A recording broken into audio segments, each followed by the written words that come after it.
ការនាំចេញនាំចូលរបស់ប្រទេសចិនខ្សោយជាងការរំពឹងទុកនៅខែមករានិងកុម្ភៈទិន្នន័យគយរបស់ប្រទេសចិននៅថ្ងៃសុក្រនេះបានបង្ហាញថាការនាំចេញរបស់ប្រទេសចិនក្នុងអំឡុងខែមករាដល់ខែកុម្ភៈបានកើនឡើងត្រឹមតែ 2.3% ប៉ុណ្ណោះក្នុងអត្រាប្រចាំឆ្នាំខណៈការនាំចូលវិញបានធ្លាក់ចុះរហូតហួសការរំពឹងទុកដល់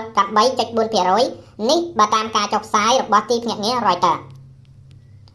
លទ្ធផលស្ទង់មតិរបស់ Reuters បានបង្ហាញថាសេតាវិទូបានរំពឹងទុកថាការនាំចេញនឹងកើនឡើង 5% ខណៈការនាំចូលកើនឡើង 1% ធៀបនឹងកំណើនការនាំចេញ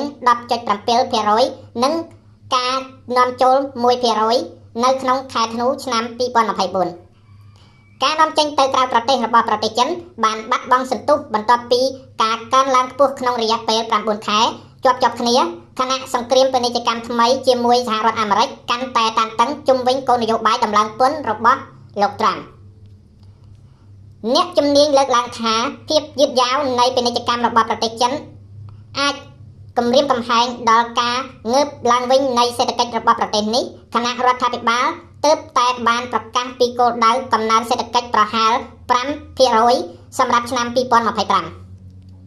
សេដ្ឋកិច្ចចិនបានប្រឈមមុខនឹងបញ្ហាជាច្រើនជាពិសេសកំសោយតម្រូវការក្នុងស្រុកនិងការបន្តជាប់គាំងនៃវិបត្តិអចលនទ្រព្យដែលធ្វើឲ្យកំណើនរបស់